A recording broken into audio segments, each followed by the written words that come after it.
The Florida State Seminoles quarterback situation is something we've talked about several times on this channel before, but it has been a few months. It's been since after the spring game that we did a video on Florida State quarterbacks, and we just did a quick kind of breakdown slash review over the spring game and what each quarterback did well. So I wanted to kind of touch base on things, even though not much has changed as far as who's ahead and any quarterback situations going on. Not much has changed since spring ball, but with fall camp about to start relatively soon within the next week or so, I wanted to at least put out a quick mini preview, and then of course we'll be keeping everything up to date with the quarterback situation, and we'll put another video out whenever a starter is officially named. But before we dive into the content of the video, which is a quick mini preview of the quarterback room, I want to encourage you to consider subscribing to our channel if you like any quarterback related content, as long as it's related to the quarterback position, college, NFL, even some recruiting. As long as it's related to the quarterback position, it's fair game here. So let's dive into the content of the video. There's 4 guys I want to talk about.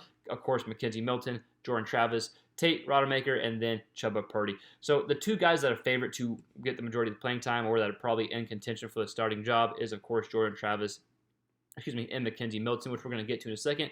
But before we get into those 2 guys, I want to talk about Tate Rodemaker and Chubba Purdy, who are the young guys on the team, but had some valuable playing time last year, especially Chubba Purdy. And Purdy missed the majority of spring ball, right? I think he played some in the beginning of spring ball, but then he didn't play in the game, and so he wasn't able to get that full offseason, if you will. But he has been recovering from injury. I think one of these 2 guys is probably the future of the Florida State quarterback room moving forward, but not this year. But the encouraging thing about both those guys is it adds depth to the quarterback room, right? It adds depth, and it has some developmental pieces where they can continue to learn and Coach Norvell's system, even though, yes, this is year 2 of Mike Norvell.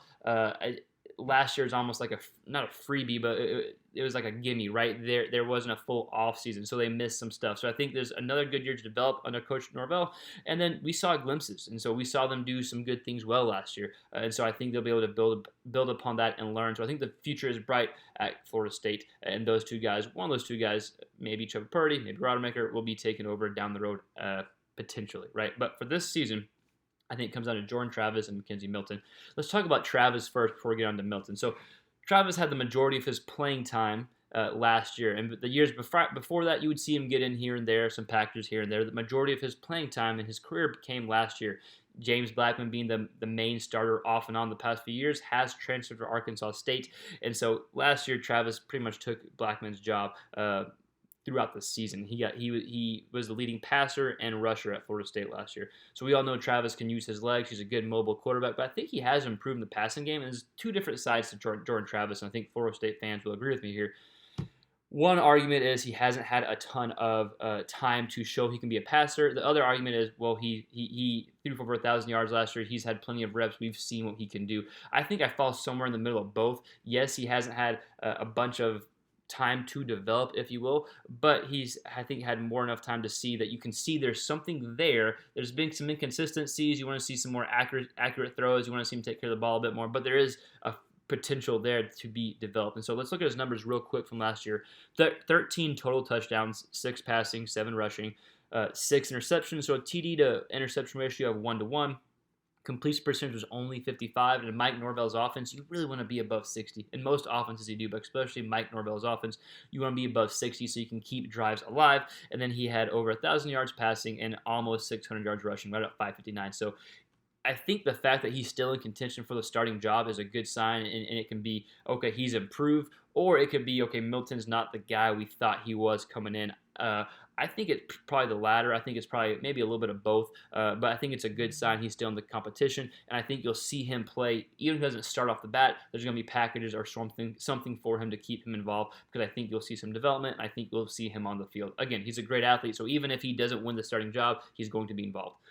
Mckenzie Milton, of course, the biggest thing is how does he return from injury? It's something that anyone that's talked about Florida State quarterbacks has talked about, so I don't want to spend too much time on that, for the simple fact you can find that wherever, and Florida State fans don't want to hear someone else talking about can he return from injury. I think the biggest thing here is he going to give you an upgrade, right? Regardless how he returns from injury or not, can he give you an upgrade? Can he be who he was at UCF, or at least close to it? And if that's the case, and I think he's probably going to be a pretty good quarterback for Florida State. I think he's going to add some stability there at the very least. And so I think you'll see some hopefully consistent play. But again, that's just kind of assuming stuff, and you never want to assume, right? But I think if you take that into consideration, that he's had a lot of success, he's coming back from injury, and if you just can kind of get over the the injury factor, even though it's the main factor. I think you'll see at least some stability and hopefully some consistent play, but we're not going to know that until the games actually start. So this is just talking right now, but kind of what you want to see from Milton is consistency, the ability to show who he was at UCF, show that same quarterback at Florida State, and then I think you could see Florida State potentially surprise some people. So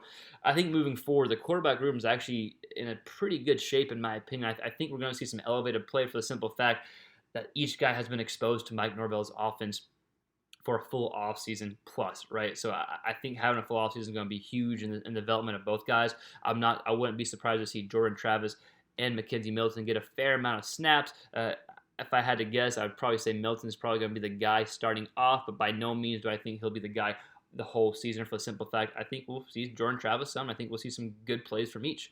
Now, I could be wrong. I could be one guy could really take the reins and just take off and be the guy, and of course, that'd be great for Florida State, but I envision both guys getting some playing time. But that's the preview, just in a nutshell, 6-ish minute video I want to make before we come back, and we'll touch this subject again once the starter is officially named, but I want to hear from you. What's your take and what are your thoughts on the quarterback room for Florida State? Who do you think will get the majority of the snaps this year? And how do you think the room looks next year and the years moving on with the backups that they have now? Let me know in the comments below, and I'll see you next time in our next quarterback-related video.